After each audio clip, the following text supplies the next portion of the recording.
अगर कोई हमारे बारे में कुछ उल्टा सुल्टा बोल रहा है, अगर कोई हमारी निंदा कर रहा है, हमारे बारे में नेगेटिव बातें बोल रहा है, तो हमें उन बातों के प्रभाव में नहीं आना चाहिए।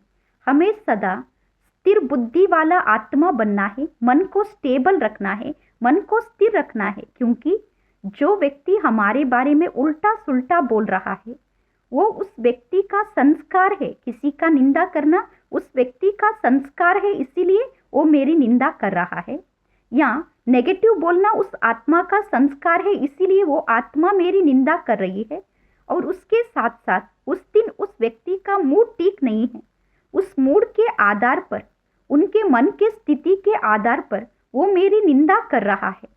वो उनकी मन की स्थिति है, इसीलिए लोग मेरे बारे में क्या कह रहे हैं उसके प्रभाव में नहीं आना चाहिए। मैं क्या हूँ ये मैं स्वयं जानती हूँ और परमात्मा जानते हैं मैं विशेष हूँ। मैं विशेष हूँ, मैं सबसे अच्छी हूँ, ये पिता परमात्मा जानते हैं। परमात्मा मेरे साथ है, परमात्मा मेरी महिमा कर रहे हैं। अगर कोई मेरी निंदा भी कर रहा है तो उसका प्रभाव मुझ पर नहीं होना चाहिए, क्योंकि वो सिर्फ उस आत्मा की मन की भावना है। वो हमारे बारे में ऐसे सोच रहे हैं, लेकिन वो हम है नहीं। जो लोग मेरे बारे में सोच रहे हैं मैं ऐसा हूँ ही नहीं, मैं हूँ ही अलग, मैं हूँ ही सर्वश्रेष्ठ, मैं हूँ ही शुद्ध आत्मा, पवित्र आत्मा। इसीलिए दूसरों के बातों के प्रभाव में ना आते हुए सदा मन को स्थिर रखना है।